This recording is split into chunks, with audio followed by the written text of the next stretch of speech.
Okay, today is December 4th, 2013. This is Brent Björkman, Director of the Kentucky Folklife Program, and I'm here at Mammoth Cave as part of the Library of Congress American Folklife Center Occupational Folklore Project, and we're looking at the working lives of park rangers. I've been here for a few days, and I'll be here for a few days longer, traveling around talking to rangers that have long tenures with the park and people that maybe have just started. And today we're actually going to be talking to Jenny Smith, who I think has recently started a position with the Park Service, and begin like we've begun with a lot of other ones, talking about how did you get started, maybe where you're from and how you got connected to this park or the job itself. Absolutely. I am from about 12 miles from here, right north of the river, a little place called Cub Run, Kentucky. Growing up with Mammoth Cave in your backyard, it didn't really have the impact on me that it would have in later years. It wasn't until I was doing research for my master's degree that I actually found myself out here. I was looking at the role of the Civilian Conservation Corps workers here at Mammoth Cave specifically, and the impact that they had on this area. And once I came out here and met with different people, Joy Lyons and some of the rangers here, there's a saying that this cave kind of gets into your blood, and it very much does. Like many people, I found my entire life, my career choices kind of altered. I had planned to teach college history, and when I came out here and started kind of seeing the work that's done here and the type of people who work here, I immediately decided to forego any kind of teaching career in place of trying to work here at Mammoth Cave. And I was just lucky enough, fortunate enough, I think, to be selected and to be hired here. And June 6th of 2013 was my first day here. So what was that like? What was the first day like? The first couple of weeks, the first day specifically, it's a very rigorous training session, a couple weeks. And you're meeting so many new people. You're seeing so many different things. It's very much overwhelming, but also completely thrilling, exciting. One of the best times I've ever had in my life. When I walked into this guide lounge for the first time and seeing all these people in their uniforms, it is intimidating, but the people here are very much a family, and almost from that first minute that I walked in, you feel the people kind of drawing you in, and you become one of them. So it was terrifying yet thrilling at the same time. We do a lot of sit-down type training, but we also do a lot of hands-on training, lots of going on tours and things like that. And I can remember going on my first historic tour after I was hired here and trailing Ranger Thomas Slaughter, and just his amount of knowledge and information and the way that he was able to interact with the visitors just totally blew me away. I thought to myself, impossible. I will never be able to do this. That's how I felt at first. Now it's about 6 months later. I don't feel that way anymore. I don't feel like I can't do it. I love my job. I love working here. I think that, as I said, being a ranger here at Mammoth Cave kind of gets into your blood, and it becomes more of not so much a career as just a way of life. I think that there are several careers that enable you to not just work at that, but to actually be that. So when someone asks me where I work or what I do, I don't say, well, I work at Mammoth Cave. I say I'm a National Park Ranger, because I think being a ranger is one of those careers that it becomes who you are. Tell me about the CCC connection to you getting interested in learning more about this. Tell me just a bit about that research. Okay, the Civilian Conservation Corps, as you probably know, was a group of young men in the 1930s, part of President Franklin Roosevelt's New Deal program, trying to combat the Great Depression, to keep people from starving, losing their homes, things like that. So I was very much looking for a project to write a thesis on that was central to Kentucky, and Kentucky has a great history with the CCC. Of course, they built the Fort Knox Gold Depository. Lots of state parks have areas that are the work of the CCC, and here at Mammoth Cave, they were working not only on the surface, but also beneath the surface, building trails, visitor trails, that sort of thing. And I became kind of fascinated with all of these men. Many of them had signed up for the CCC thinking that they were going to stay local. Lots of people ended up here in Mammoth Cave. Just from my research alone, I found men from Wisconsin and California, states away from where they thought they would end up. And here they are out in the middle of nowhere, Kentucky, working in a cave. So, of course, that brought me out here, and I still, every day, I learn something new about the Civilian Conservation Corps. Their signatures are all throughout the cave, so that's great. I love to see that. And you're still working on this as a piece, or was this for the CCC research? Yes, the research was for a writing that I did for graduate school. I still have 2 classes left to go, so I'm two courses shy of earning that master's degree. So hopefully in May of 2014, I will have that under my belt. So this experience has been pretty you jumped in with both feet to this thing, and you're really thinking that if it would be possible, you'd really want to continue to pursue being here. Yes, I have planned to work my entire life around being here at Mammoth Cave in whatever capacity I can be here. Lots of us are seasonal, some of us are permanent. I would be more than happy to finish out my entire career here at Mammoth Cave, even at the seasonal level. I think that I am fortunate enough, I hear lots of people daily complain about their jobs. People don't like their job. They don't want to have to go to work. I still have yet to get in my car and drive to work and feel like I'm going to a job. That's how much I love it here. I love it here. I'm just amazed every day. I try to know something new about the cave or about the area, the surface, each time I go in, so that I can try to impart that to visitors. And here with the people I work with and the amount of research that we have access to, it's very easy to do that. It's very easy to continually learn and push for that. Mm-hmm. So are you considered a rookie, or is that your first year? Yes, here your first year, we are known as rookies. Take a little bit of ribbing for it, but. So how does that work what's the relationship between the new hires as seasonals and some of the long-term employees? How does that work? What's the relationships with your cohorts in each one of those kind of contexts? I think coming in here, of course, it's just like anywhere else. You're going to get a little bit of that new hire kind of ribbing, kind of some teasing. But here, as I said, it's very much a family atmosphere. When I walked in here, I walked into a community of people eager to teach and to kind of share their knowledge and to help you become the best ranger, the best interpreter that you possibly can.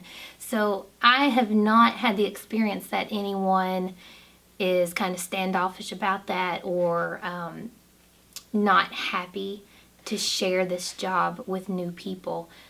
Everyone very much, I think, is happy to see new faces. Everyone is excited. It's competitive. It's a bit competitive to get hired here, and a lot of people want the position as a cave guide. We've got a very rich history here, a very rich culture dating all the way back to the early 1800s as far as cave guides. So to be a part of that and to be able to work daily with the people I work with, I feel like I'm very fortunate for that. What's the process of getting hired? What was it for you? I've heard a couple things. A couple of the people I've talked to tried it one year, didn't go. Tried it the next year, I didn't go. What was it for you, or what do you think made them think, she's all right? Well, Well, that's an interesting question, and I'll answer it as best I can. Because it is so competitive, it's very hard to make yourself stand out on the application, for the application process. Of course, education helps.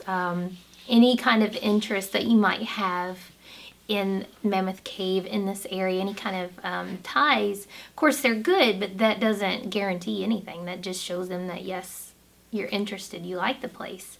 The process for me, I did apply 1 year. That was before I really kind of got interested. So I applied.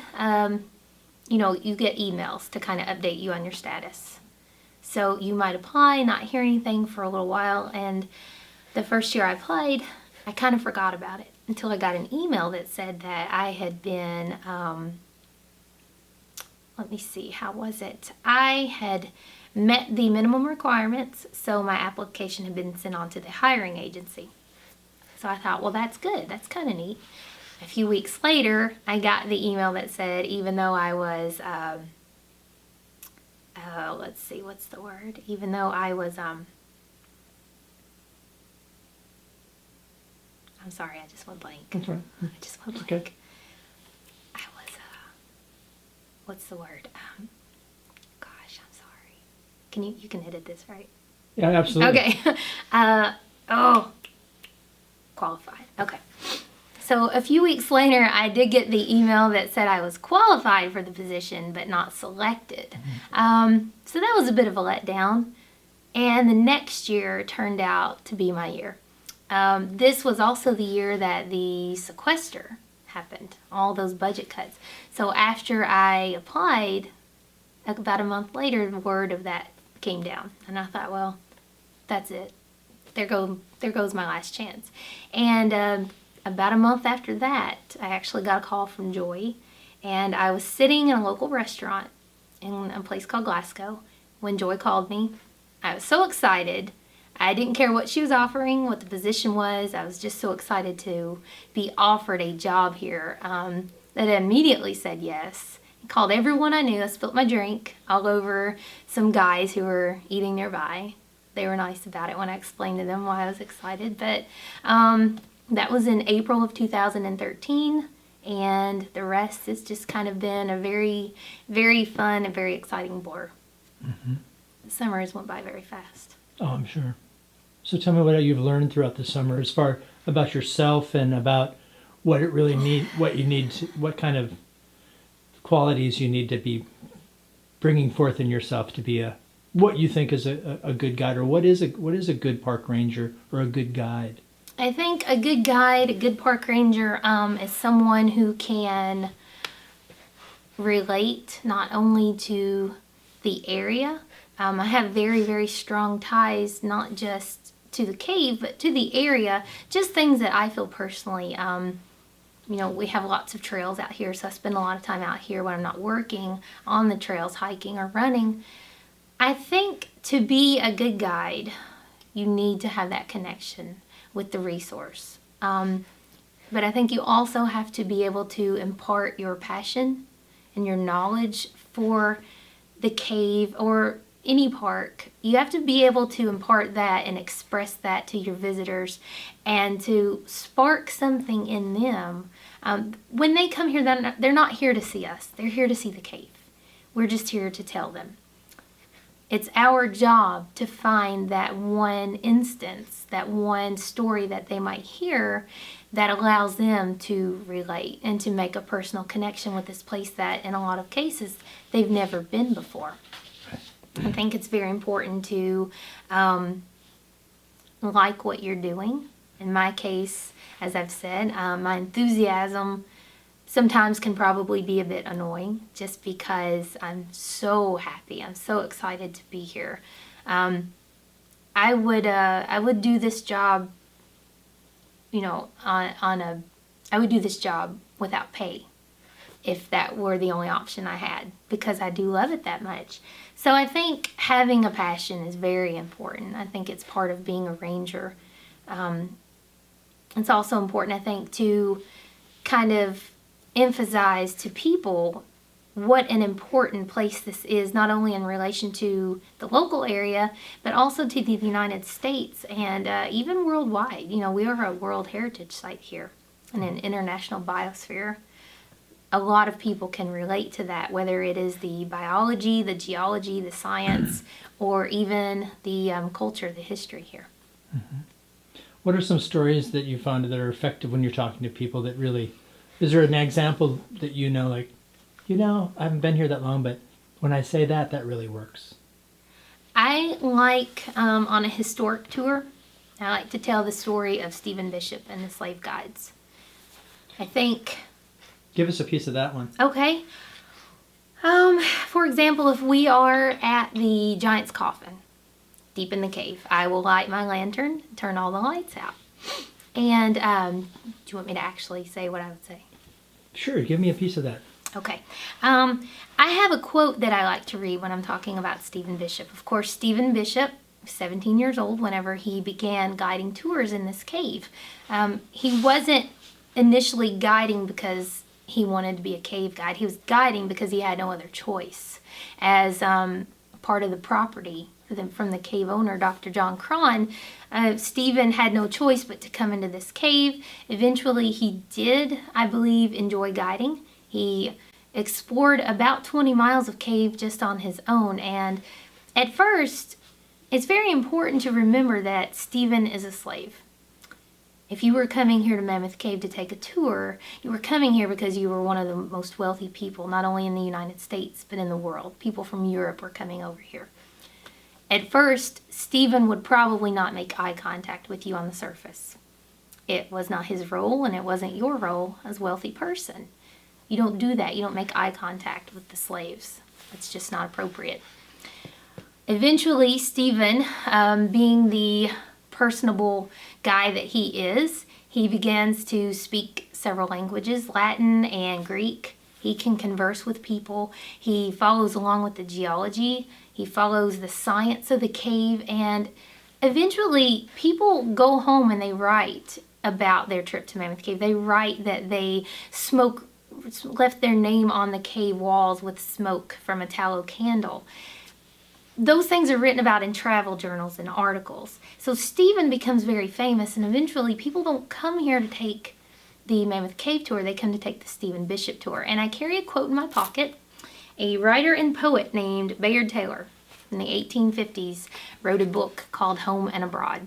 And in Home and Abroad, he describes his visit to Mammoth Cave. And I like to really emphasize the fact that this quote is from 1855. It's a full 10 years before the end of the Civil War. When President Lincoln signs the Emancipation Proclamation in 1863, Kentucky is not required to free any slaves. Kentucky never left the Union. Therefore, that proclamation did not apply. So in 1855, Bayard Taylor says of Stephen, he is the model of a guide. He is quick, daring, and enthusiastic. He has a degree of intelligence unusual in one of his class. I think no one can travel under Stephen's guidance without being interested in the man himself and associating Stephen in memory with the realm over which he is the chief ruler. So Bayard Taylor wrote that in 1855 about a slave who lived here in Mammoth Cave, Kentucky. And he describes Stephen as the chief ruler over this entire cave. And I think those are pretty strong words. I think it's a great testament to the freedoms that the slave guides were able to feel here. That's a nice, inspiring piece. Yeah. Yeah. It's a good story. Yeah. It's And you really get good feedback from that. People can relate to that. They can relate to, maybe having to do something that perhaps you don't want to do, making the best out of that, and the fact that Stephen was able to enjoy some freedom under the surface that he did not enjoy on the surface. How does it work here as a new hire? How do they acknowledge your good works, or how do they give you more responsibility, or how do they, in your mind, what is the process of your supervisors and that sort of thing? Do you know how they work? Do they give you special, if you do well, do they give you a different tour or something you've been asking to do, or? Or how do you make that happen too, maybe? Well, it's very important to be proactive here. Of course, like anywhere, it is what you make of it. And I've tried to make the best of this. I'm trying very hard to ensure that I have a future here. Our regular season ends with Labor Day. So we go down from the guide lounge being totally full, just like a family get-together at Christmas time or Thanksgiving or a family reunion where you can barely walk through for the guides, to bare bones.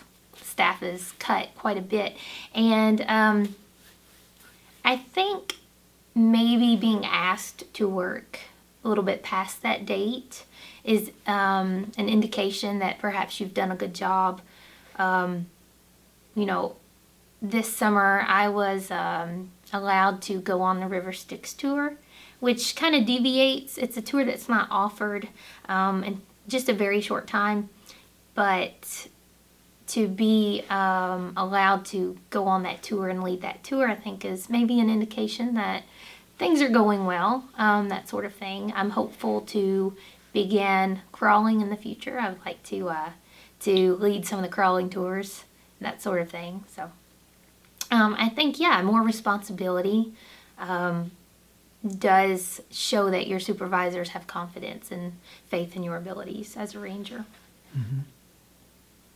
Is there like a ranking system for new people, or how do they acknowledge that you're doing well? Or we have audits, regular audits, where a supervisor might go along on a tour. Generally, an audit would not occur till a few months in. I was lucky enough that one of my supervisors audited me about 2 weeks after I put my uniform on. My partner had been bitten by a dog and she wasn't feeling well. So I led that tour. It was a sold out tour in the summertime, about 125 people. And my supervisor, who, although he blended in with the crowd, I knew he was there at all times. But it went well. We made it through and got some good feedback on that. Mm-hmm. And I also understand you were acknowledged as with a special accommodation of Rookie of the Year or something like that. How does that work? The Rookie of the Year award. Every year we have what's called as a guide picnic, or referred to as the guide's picnic. And that happens around August, mid-August, before everyone kind of goes back to school, that sort of thing. And we vote among ourselves, among guides. There are 2 ballots. We vote for Guide of the Year, which is an award given to people who have been here for a while. And we vote for Rookie of the Year, which is given to the the first year person who they feel has done a very good job. This year I was chosen as Rookie of the Year by my coworkers. So that award is given out at the Guides Picnic. To me, it was a very special event. It was very, very exciting. I wasn't expecting it. And it was such an honor that my coworkers had actually thought that I did such a good job and that I did encompass the abilities and the capabilities of a ranger enough that they voted for me to receive that. So it's a very nice plaque. It has the arrowhead on it. It has my name on it. And I'm very proud of that. I was very happy to receive that. Mm-hmm. How about any other public events or gatherings that go on during the year? Are there certainly people come here to come into the cave, but and also to do hiking on the surface. Mm-hmm. But it seems that this particular park might interact a little bit more with community for many reasons, right? Mm-hmm. Absolutely. Mammoth Cave has lots of ties to this community. Not just because of the fact that we are a national park and we happen to be situated right here. Lots of people lived in this area up until relatively recently. We became a national park in 1941. But prior to about the 30s, about 500 families lived in this area. So lots of local people have those ties to this park. In 1883, actually, Mammoth Cave hosted the very first cave sing, which is an event where a Christmas tree was brought into the cave and it was decorated. And there is a quote from an article written at that time, and that quote states that The halls of the cave rang with the joyous sounds of carols and the laughter of children, which I think is pretty neat. And so this past Sunday marked our 34th annual Cave Sing. It's an event which is held every year here since about 1980. So lots of local people come out for that. But we also see people, I know I spoke to a gentleman from Nashville, Tennessee, and this was part of his holiday tradition every year for about 9 years to come to the Cave Sing and celebrate that with his family. Absolutely. Each year a guide is chosen to act as master of ceremonies for that event, and I was fortunate enough this year to be the master of ceremonies for this Cave Sing, and it was absolutely amazing experience. I was honored to be among those people who were participating in a family tradition that had been going on for years, but even talking to people who decided that this was going to start a new tradition for their family. Mm-hmm. Since you're local, do other members of your family, have they worked here, or have they been connected to any other the connected network of cave vendors or any of that sort of thing? Actually, no. Even though my family is from this area, more so than I thought. My parents are from Louisville, Kentucky. So I didn't think, of course, I was born here, I grew up here, but I thought our ties kind of began there. I did find out that my great-grandmother grew up here in Edmonson County and married a man from nearby Hart County. So that would have been my great-grandmother and my great-grandfather. Eventually the family moved north to Louisville. My family came back before I was born. So there are those ties, but to my knowledge, no one in my family has ever worked here, so it's kind of new for us. So you have experience as a new person on the job, and you've kind of told me what you said. If somebody came in next year and you're not a rookie any longer, and even if you're seasonal, what would you tell them? How would you mentor them? What would your advice be to figure out if they were really as in tune to this job and as passionate as you are, and then give them advice about going forward? I would begin by telling them that everything is not going to come to you at once. That's kind of what I expected. My first day in uniform, I thought, I don't know what to do. I should know all of this. And I mean, we're talking, it can be very intimidating to work alongside Joe Duval, who's been here for 50-some years, or Colleen O'Connor Olson, who's been here for years and years, or any of the guides, even if they've only been here a year or two, because they know so much. So my advice to a rookie would be, let it come natural. Don't force it, because when you try to force it, then you lose that connection that you have to make with your visitors. I think it's very important to establish that connection. It doesn't have to be on a super deep level, but you do have to connect with them on some level. I always feel like when I go in that my group and I have kind of a level of trust among us, that we're all going in this together. We're all going to learn something new, because I always learn something from my visitors. So I would tell a new person to, try not to cram it all in at once. There are plenty of things to learn. It's going to take a very long time. But I think some of the most important advice you could give them would be to have faith in yourself and in faith in your abilities, and just believe in yourself. And also to not force the corny cave jokes. We have a lot of those. Sometimes you can tell a joke and your crowd will just eat it up. Other times you can lob one of those jokes out and have it fall flat. So until you're more comfortable and you kind of know when to time that, stay away from the jokes. Yeah. Yeah.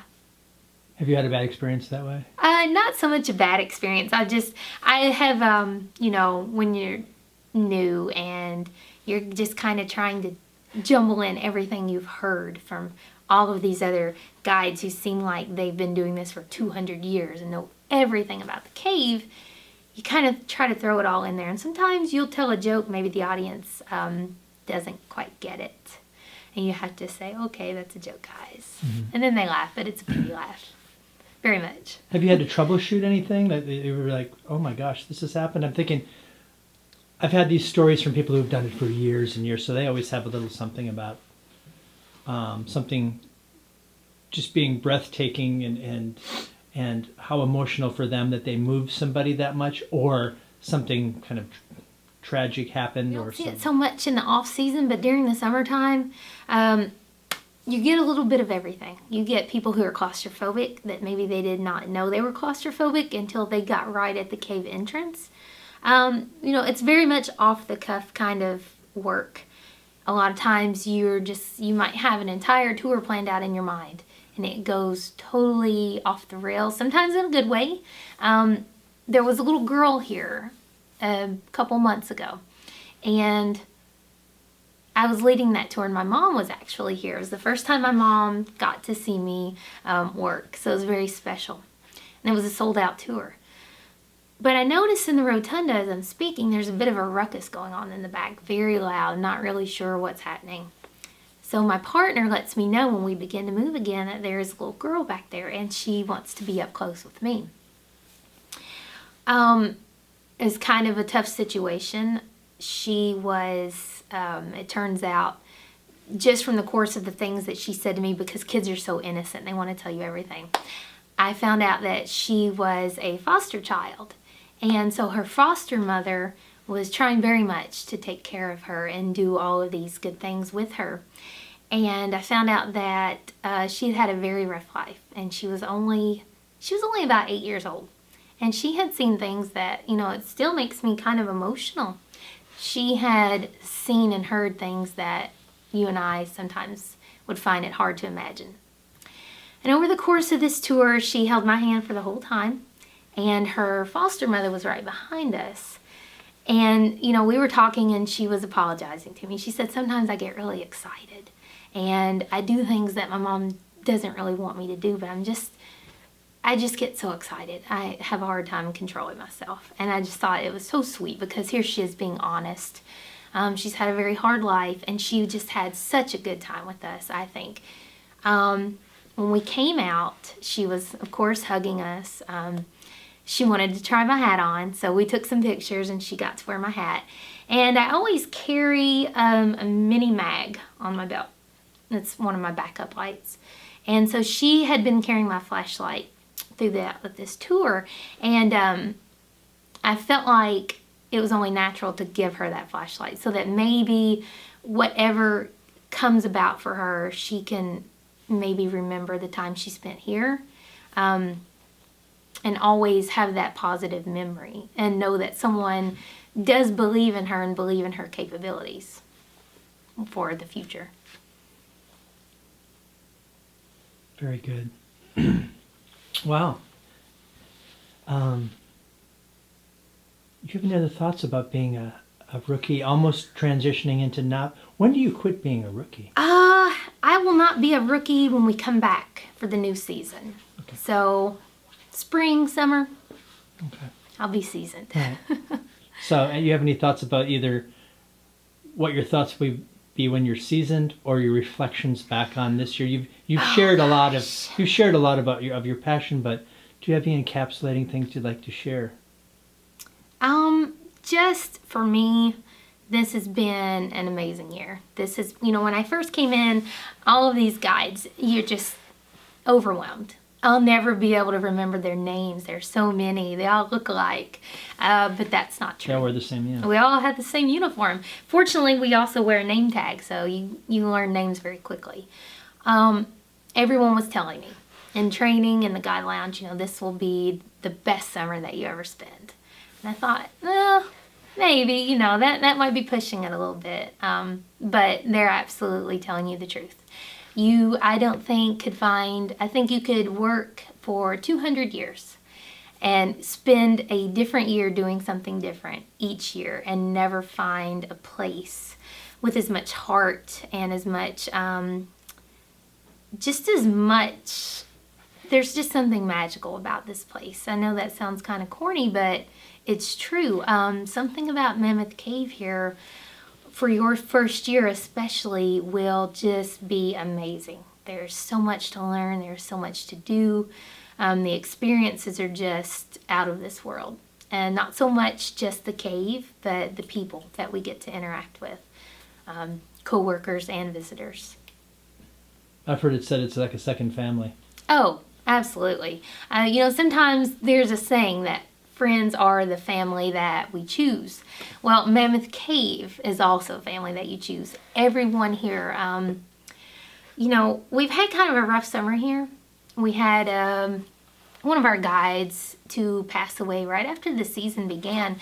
And I didn't even get to work with this particular guide very much, but I took it, kind of hard just because coming in, you tie those experiences in. I got to be with this person a few times and just an amazing guide. So from the very beginning, the minute I walked into that lounge, it's like, this is your new family. So I do have my family at home, but we're very much a family here. Everyone tries to take care of one another. Everyone always has your back, so to speak. So yeah, it's a family here, definitely. Absolutely. Okay. As I was saying, I had planned in college to go on to law school and become a lawyer, but I was fortunate enough to have a history professor who really kind of changed my worldview and my outlook and made me believe that I wanted to teach history. So even though my career path totally changed when I found Mammoth Cave here and focused on Mammoth Cave, I'm still kind of doing the same thing, I think, as I would be doing in a classroom on a much more broad level, because here we are able to interact with so many different people from so many different backgrounds daily. As a matter of fact, a couple of weeks ago, I came into work one day and I had a letter in my mailbox from England. And a group of young men had been traveling through the United States back in September. They had some friends, some American friends. They had all went to Oxford together.